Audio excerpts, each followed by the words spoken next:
బ్రహ్మదేవుడు చేస్తాడు బొమ్మల్ని. ఆ బొమ్మలకి ప్రాణం పోసి భూమిపైకి వదిలితే మనం జీవిస్తూ ఉన్నాం. మరి భూమిపైన ఉన్న మనం కూడా మట్టితో మొదలుకొని చెక్క వరకు కూడా ఎన్నో రకాల బొమ్మలకి ప్రాణం ఒకటే పోయంగాని అన్ని రకాల భావాలని కూడా బొమ్మల రూపంలో చిత్రీకరిస్తూ ఉంటాం. మరి నవరాత్రుల టైంలో బొమ్మల కొలువులు కొన్ని ఇళ్లల్లో ఆనవాయితీ ప్రకారంగా ఎందరో ముత్తైదువులు బొమ్మల కొలువులను చూపిస్తూ ఉంటారు.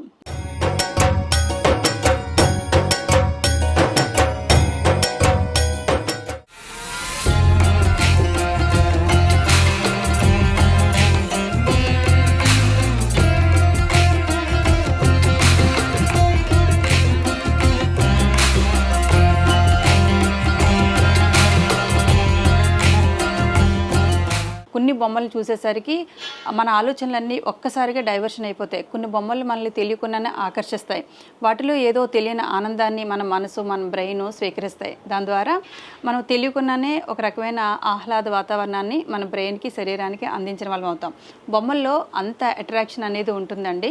సో ఇది పూర్వం ఎక్కువగా ఈ కల్చర్ అనేది ఉండేది. ఇప్పుడు రాను రాను కూడా ఎవరు బిజీ షెడ్యూల్లో వాళ్ళు బిజీ అయిపోతూ ఉన్నప్పటికీ కూడా కొంతమంది ఓపికగా ఎన్నో రకాల బొమ్మలను సేకరించి మన ఆనవాయితీ, సంస్కృతి, సాంప్రదాయాలని కొంతమంది ఎంతో సృజనాత్మకమైన బొమ్మలని చక్కగా ఓపికగా అలంకరించి మనలాంటి వాళ్ళందరికీ కూడా ఇంకా మన పూర్వీకులు ఇలా ఇంత అందంగా మన సంస్కృతి సాంప్రదాయాలు ఉండేవి అని చూపించడానికి కొంతమంది ఇలా బొమ్మల కొలువులు అంటూ పెడుతూ మనల్ని ఎంతగానో ఆహ్లాదపరిచే ఒక వాతావరణాన్ని ఇంకా ఇప్పటికీ కూడా క్రియేట్ చేసే మహిళలు ఎందరో ఉన్నారు.